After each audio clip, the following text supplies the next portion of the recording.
Sir assembly के अंदर ruling party का एक ड्रामा चल रहा है और उसके अलावा ट्यूलिप गार्डन में हमने देखा ये शर्मनाक था। जो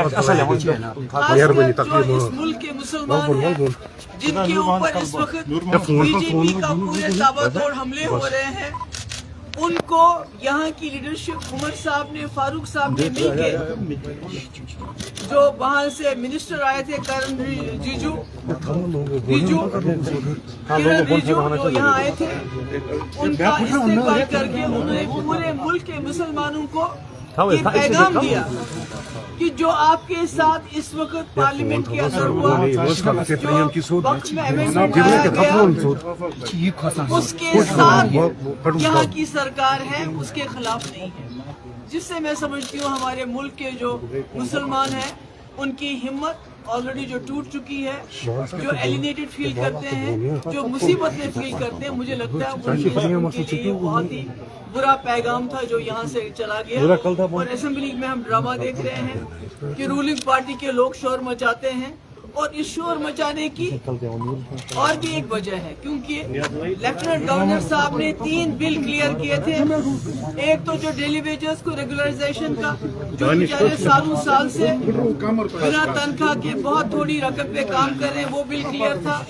जो जमीन गरीब लोगों को जमीन देने के लिए जो वहीद परा साहब ने और एक बिल लाया था, उसको एलजी ने क्लियर किया था। और तीसरा बिल शराब के ऊपर बैन लगाने का क्लियर कर लिया था। तो इन तीनों तमाम बिल से बचने के लिए, डेली वेजेस को रेगुलराइज करना, गरीबों को जमीन देना और शराब पे पाबंदी, इन बिल्स के साथ अटेंशन डाइवर्ट करने के लिए असेंबली में हंगामा किया गया। और ये हंगामा इसलिए भी किया गया ताकि जिस तरह से इस्तेमाल किया गया किरण रिजिजू का यहाँ पर, जिसने ये अमेंडमेंट बिल लाया पार्लियामेंट में, और जिस तरह फारूक साहब और उमर साहब ने उनका यहाँ इस्तेमाल किया, उससे ध्यान हटाने के लिए असेंबली में पिछले 3 दिन से तमाशा हो रहा था। और आज हमारे साथ यहाँ हमारे एडवोकेट मजीद साहब हैं जो सुप्रीम कोर्ट लॉयर हैं। तो आने वाले 1-2 दिन के अंदर इंशाल्लाह हम भी इस जो वक्फ बिल पे अमेंडमेंट लाया गया उसको चैलेंज करेंगे।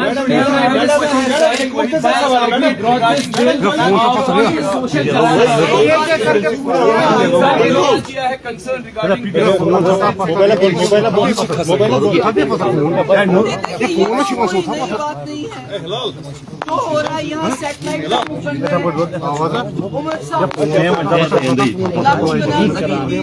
किसके लिए दी जा रही है? ये जो नॉन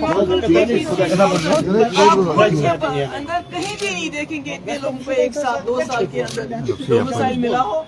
ये जो सैटेलाइट टाउनशिप बन रहे हैं, डोमिसाइल दिया जा रहा है, ये तो सारा एजेंडा है जिसको उमर साहब अभी इम्प्लीमेंट कर रहे हैं। Ma'am, Prime Minister said that we have brought this bill just to give social justice and also because of 13 amendments has benefited land because of the Waqf. How do you see the statement that they really empowered why not the Muslims taken on board before nobody, कोई मुसलमान किसी सब इसकी मुखालफत कर रहे हैं। Everybody except for सब उसकी मुखालफत कर रहे हैं। उमर साहब ने मुखालफत नहीं की, फारूक साहब ने मुखालफत नहीं की, पर मुल्क के अंदर तमाम मुसलमान और यहाँ तक की जो सिख जमात है सब इसकी मुखालफत कर रहे हैं। अगर ये मुसलमानों के हक में होता तो मुसलमानों बड़गुजारों पे कब्जा करने की। मैडम, इस ड्रामा का क्या इम्पैक्ट पड़ सकता है जब डिसीजन पार्लियामेंट में हो गया? क्या ये जो हंगामा हो रहा है इसका कोई वैल्यू उमर साहब को और खड़े होकर ये बात कहनी चाहिए। तमिलनाडु में सरकार ने कहा हम इम्प्लीमेंट नहीं करेंगे, इसी तरह उमर साहब को भी कहना चाहिए था।